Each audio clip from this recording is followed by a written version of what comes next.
Let's talk about nuclear issues, because you talked about this in a really interesting article. One of the very big issues, I think maybe the biggest issue of our time. That's what you said to the New York Times. You said you worried about the proliferation of nuclear weapons the most. You also said, though, that you might support Japan and South Korea developing nuclear weapons of their own. Isn't that completely contradictory? No, not at all. Look, you have North Korea has nuclear weapons, and he doesn't have a carrier yet, but he's got nuclear weapons. He soon will have. We don't want to pull the trigger. We're just, you know, we have a president, frankly, that doesn't, nobody's afraid of our president. Nobody respects our president. You take a look at what's going on throughout the world. It's not the country that it was. But if you're concerned about proliferation, letting other countries get nuclear weapons, isn't that We owe $19 trillion. We have another $2 trillion because of the very, very bad omnibus budget that was just signed. It's a disgrace, which gives everything that Obama wanted. We get nothing, they get everything. So that's going to be $21 trillion.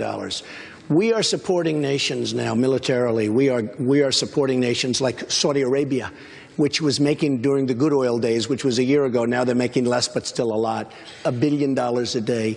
We are supporting them militarily, and they pay us a fraction of what they should be paying us and of the cost.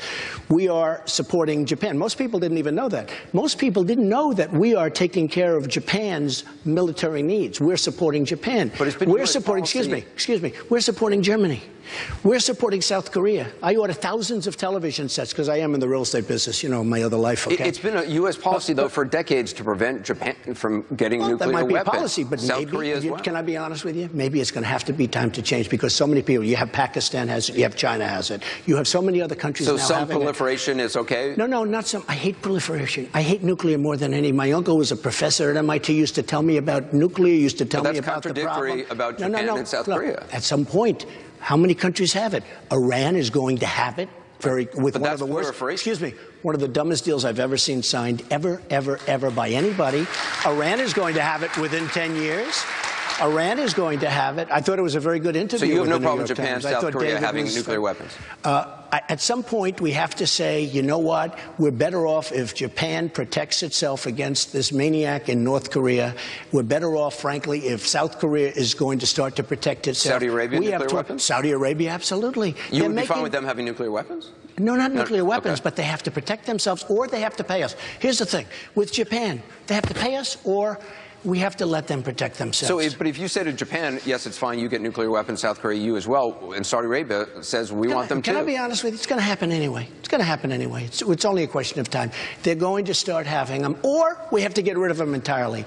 But you have so many countries already, China, Pakistan, you have so many countries, Russia, you have so many countries right now that have them. Now, wouldn't you rather, in a certain sense, have Japan have nuclear weapons when North Korea has nuclear weapons? And they do have them. They absolutely have them. They have no carrier system yet, but they will very soon. Wouldn't you rather have Japan, perhaps, they're over there, they're very close, they're very fearful of North Korea, and we're supposed to protect. So you're saying you don't want more nuclear weapons in the world, but you're okay with Japan and South Korea having I don't want more nuclear weapons. I think that, you know, when I hear Obama get up and say the biggest threat to the world today is global warming, I say, is this guy kidding? The only global warming I'm worried about is nuclear global warming, because that's the single biggest threat. So it's not that I'm a fan. We can't afford it anymore. We're sitting on a tremendous bubble. We're going to be, again, $21 trillion. We don't have money. So you have no security concerns about Japan and South Korea getting nuclear weapons? When you see all of the money that our country is spending on military, we're not really spending it for ourselves. We're protecting all these nations all over the world. We can't afford to do it anymore. But isn't there benefit for the United States in having a secure Europe? Isn't there benefit for the United States in having a secure Asia? There's a benefit, but not big enough to bankrupt and destroy the United States, because that's what's happening. We can't afford it. It's very simple. Now, I would rather see Japan having some form of defense and maybe even offense against North Korea, because we're not pulling the trigger. Now, the bottom line on North Korea is China, if they wanted to, they're a tremendous supplier of North Korea. They have tremendous power over North Korea. If they wanted to, if they weren't toying with us, Anderson, China would be the one that would get in and could make a deal in one day.